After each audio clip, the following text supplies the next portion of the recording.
When my first son, Brooks, was born at that hospital, we were, for lack of a better term, kind of passengers. The nurses and doctors basically did everything and we were just kind of there. And with my other son, Owen, here at this hospital, it seems like we're more part of a team, I guess, a team of caregivers. We're all kind of helping out. When babies are born critically ill, healthcare providers often unintentionally marginalize families in pursuit of life-saving care. What that does is it leaves the mums and the dads sort of outside that decision-making, that integration into care. We wanted to find a way to bring families close to the care of their baby while in the neonatal intensive care unit and actually integrate them as key partners in the neonatal intensive care team. That time when a baby's first born, and particularly if they have health problems, you can interrupt that family attachment to that baby. And if you aren't feeling comfortable interacting with the baby, if you're not feeling supported in interacting with the baby, then it can cause bumps in the relationship. So one of the things that we want to do is make sure that the baby and the family starts out together in the best way possible. Family integrated care, or FI care as we call it, is really just a philosophy of the parents becoming the most important member of the healthcare team when it comes to their baby. It's kind of a stepwise approach, so if they don't feel comfortable to start with, at least they're present at the bedside. They're starting that process of becoming an advocate for their baby. And so by the time they're ready to go home, they have it.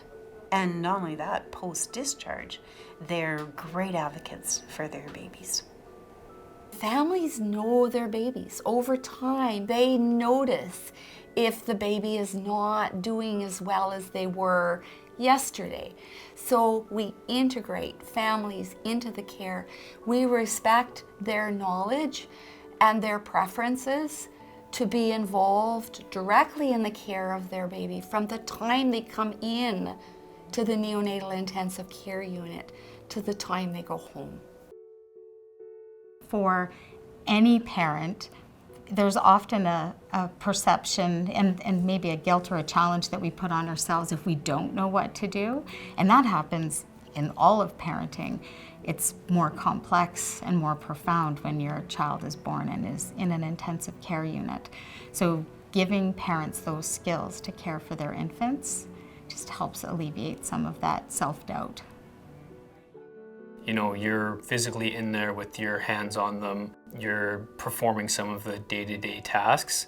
Being more included kind of reduces some of that worry, some of that stress, some of that anxiety. They'll say, you're really listening to me. I like being part of this. I don't want to miss rounds because I know you're actually going to listen to me in rounds. Instead of me just standing there and listening to you, you actually are listening to me as well. So it's kind of fun that way to be able to get that feedback. We were invited to scale and spread the model of care that we ran in the level 2 NICUs to all 14 neonatal intensive care units in the province. And with that scale and spread, we are still demonstrating a reduction in length of stay, significantly fewer emergency department visits, significantly fewer hospital readmissions for the infants who were discharged early. We are blessed in Alberta to be part of a health system that creates an infrastructure for us to take clinical evidence and move it into practice. I often participate in conversations with national colleagues who are sometimes in awe of what we're able to achieve and the time frame with which we're able to achieve it. It improves patient and family experiences. It improves provider experiences. It improves outcomes for babies and for their parents, and it will create a more sustainable health system. I just love that our units now have a different culture than they did. and I can really see that. And so it's really rewarding after, starting in the 70s to see where we've come now. And it makes me feel good that I had a small part to play in this.